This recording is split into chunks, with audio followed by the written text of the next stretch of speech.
জয়গুরু। আপনাদেরকে যেটা বলেছিলাম, মা দুর্গা মায়ের ছবিটা আপনাদেরকে একবার দেখাবো যে মা দুর্গা মা কেমন দেখতে ছিলেন।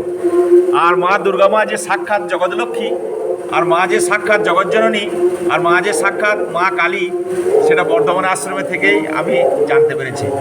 তার মাকে খুব সুন্দর করে একবার দর্শন করাচ্ছি, আপনারা একবার খুব ভালোভাবে দেখুন। এই মা শারদেশ্বরী, এই মা অতুলনীয়। এই মায়ের সম্বন্ধে আপনাদেরকে অনেকবার বলেছি, আর আজকে আপনাদেরকে এই মায়ের ছবিটা দর্শন করাচ্ছি। মা ঠিক এইরকমই দেখতে ছিলেন।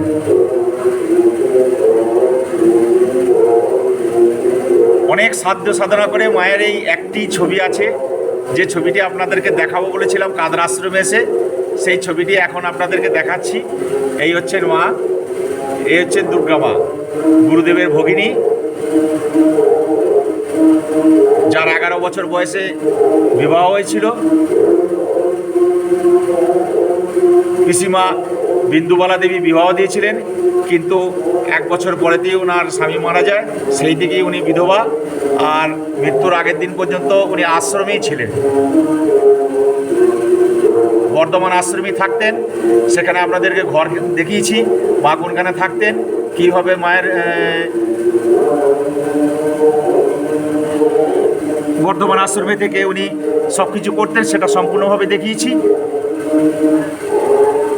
আর মা কোন ঘরে থাকতেন সেটাও দেখিয়েছি। মা ত্রিবেণীতে পার্মানেন্টভাবে থাকতেন। সেখান থেকে ভূতেশ্বরী বলে একজন ছিলেন, তিনি কাদরা গ্রামেরই, তিনি ওখানে একটা চালের ঘর করে দিয়েছিলেন, সেই জায়গাতেই থাকতেন।